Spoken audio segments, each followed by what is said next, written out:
gotta tell you what, I'm a lover of history.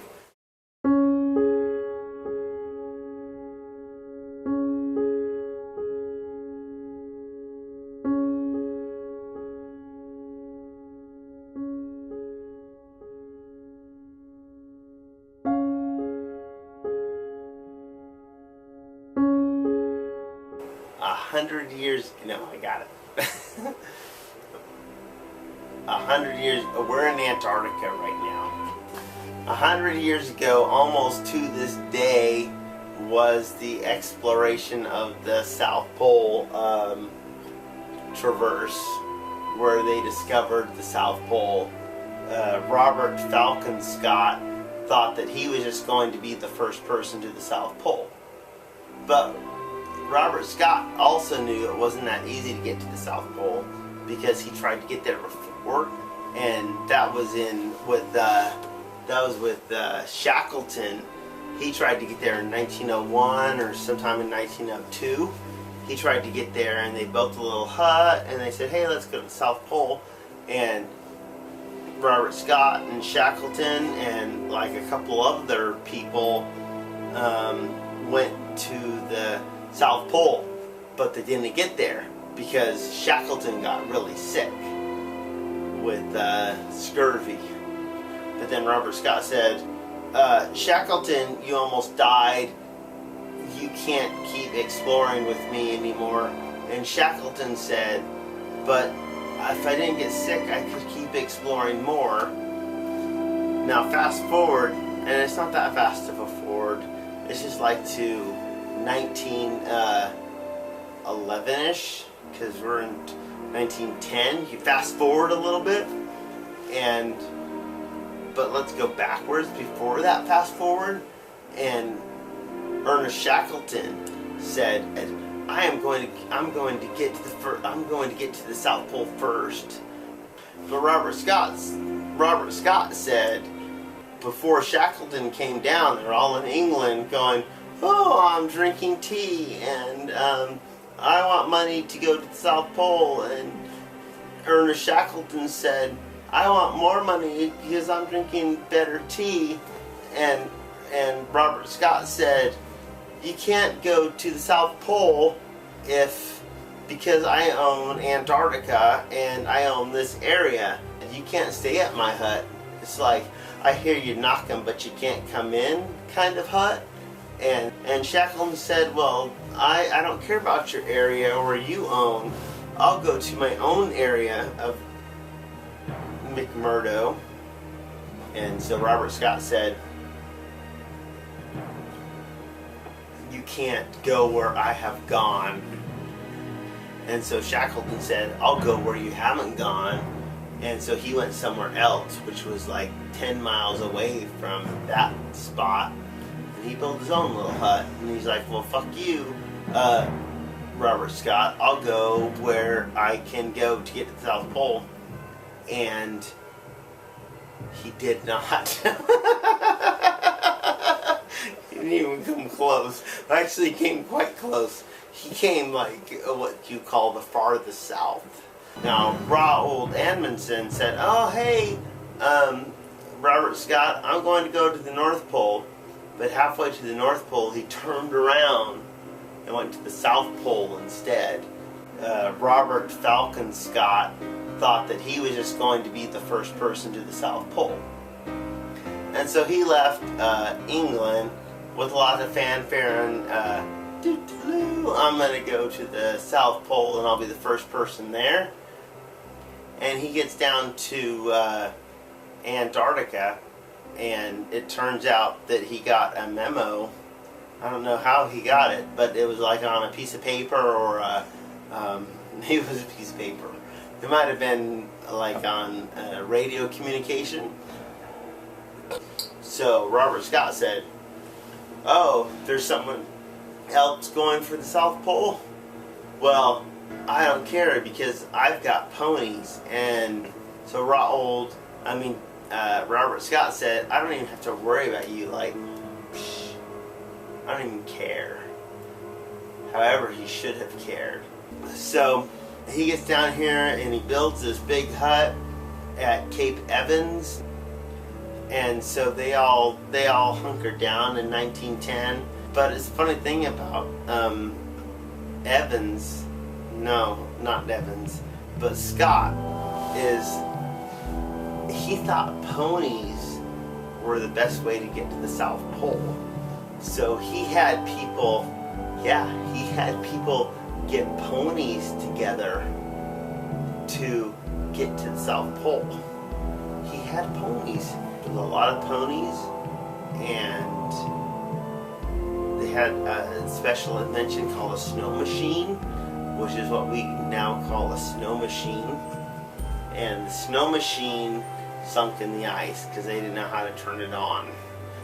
And that's why it sunk, because it just went into the ice. And so then they had to rely on their ponies. And I know more about Robert Scott than I do Roald Amundsen. Is that people like Roald Dahl, the guy that wrote James and the Giant's Peaches, his mom named him after Roald Amundsen because Roald Amundsen was famous to some people, but most people don't like him. Like me, I don't like Roald Amundsen. I like Robert Scott. That's a whole other. It could go either way on that. But Roald Amundsen, Robert Scott. So Robert Scott, where was I? I'll tell you. But Roald Dahl said, "I'll take 54 dogs," and I don't think they taste as good as ponies, but he didn't care. Amundsen. What have I been saying? Amundsen? Dahl. He's a good poet. Yeah, Roald Dahl is the guy that wrote stories. That's my whole point. Like, who is he? So Roald Amundsen is going, fuck the ponies. I'm going to use dogs and cross-country skiing like in the Olympics. And I'm a Norwegian. And the English thought that the ponies were better. And the Norwegians thought that skiing was better.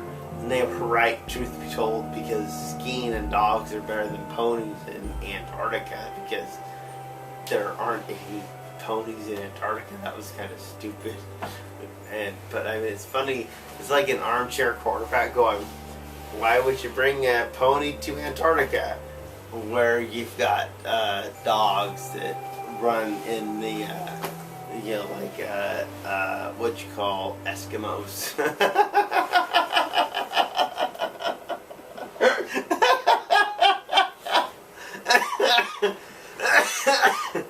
Eskimos like their dogs.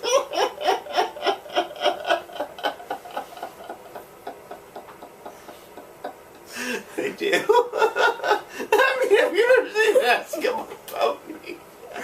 No, you haven't. It's Eskimo dogs. But that's why Robert Scott was so stupid. That's besides the point. Maybe that's the point. But we know that now because we're smarter than Robert Scott was, and he was kind of dumb 100 years ago. But in order to get to the South Pole, he wants to do science along the way because he doesn't know where science, like what's between here and McMurdo and the South Pole, not very many people know. And Roald Amundsen said, I'm just going to get to the South Pole, but I'm not going to tell anybody. And they made it to the South Pole, and he posted a little post, and he made a little tent, and he said, I think it was kind of condescending also.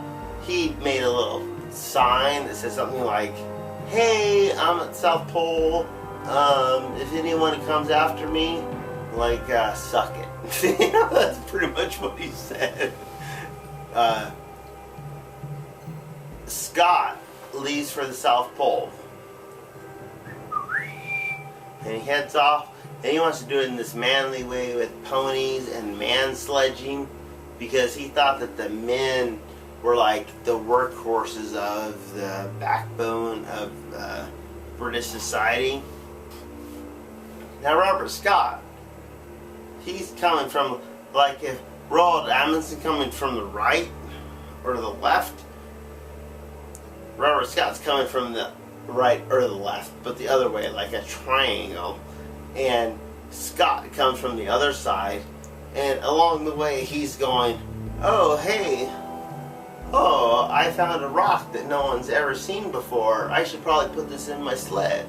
And then they go on a little longer, and they eat another pony, and they eat, I think they had dogs too, but it was really their ponies that kind of fucked them up. But so then Robert Scott gets to the South Pole, and he's like, yeah, I made the South Pole, and there's a tent right at the pole of the South. And he was like, shit. And he got out his little spectrometer and his graphometer, and he was hoping beyond hope that Roald, that whoever left that tent had fucked up, and maybe he was off by a few feet, but it turns out he wasn't.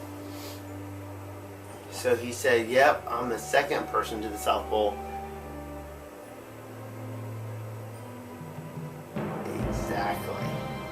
So, and he sees this note that basically says, suck it. I mean, it says, suck it. Like, I made it here first. And so Robert Scott is like, oh, suck it. He made it here first. I hope he dies on his way back, because then at least, I don't know if that's what he thought, but that's what I would have thought. Like, suck it. You know, if someone leaves me a note that says suck it, I'm going to say, suck you, and I hope you die, and I get back to the homeland first. And so the only thing written on in his diary that time was, South Pole, great God, this is an awful place.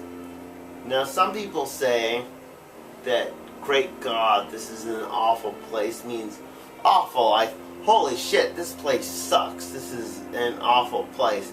But since he died, oh, I'm giving a little bit away here, so I won't give that away. But Scott said this is an awful place. I personally think that he misspelled those words, and he said this is an awful place, as in an like this is an like an awful place. Like, he was so full of awe that he thought it was an awful place. Even though he was the second person there, that doesn't matter. It's like, if you're the second person on a beautiful woman, she is still an awfully good person. And you're lucky to have been there. You're not the first one there, but you're at least the second one there. And that's pretty amazing. But he turns around, and Robert Scott tries to march back to McMurdo. But you want to know what happened? His will was gone. Well, in the meantime, old, what's his name? Roald Amundsen. Shit. Roald Amundsen is just like skiing across Antarctica going, oh, look at me, I'm Roald Amundsen. He's skiing across everything. Because he knows that he was the first one there, because his tent was the first one there, and he was the first one there that wrote the sign that said, suck it. So Robert Scott starts marching his way home, and Evans, I think it is, he has some sort of slip, trip, or fall where his legs started hurting him, and he died because he couldn't keep up with him. And they march on a little farther, and Oates is not doing so good. He's got the scurvy real bad. Or maybe he is weak, I can't remember. Oates says to Robert Scott, hey, check you later. I've just got to go take a piss. And Robert Scott knew that he didn't need to take a piss. He was committing suicide. And sure enough, the next morning, it was either a really long piss or they couldn't find Oates anywhere. And that's what happened, is Oates just walked off and died. And Scott and the other 3 people in their tent, they weren't doing so well.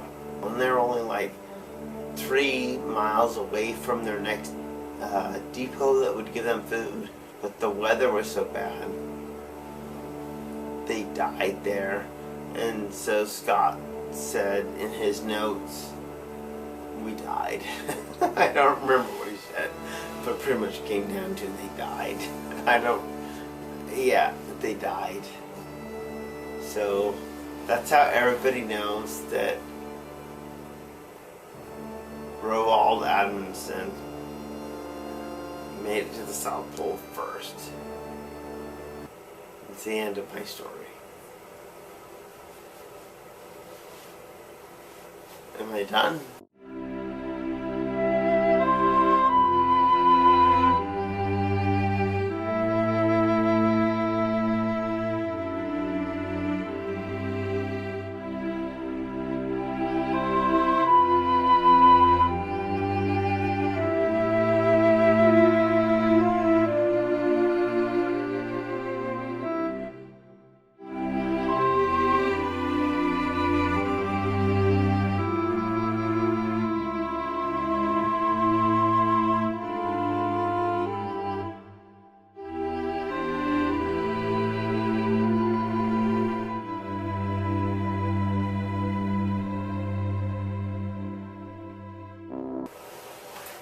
I don't remember what that was.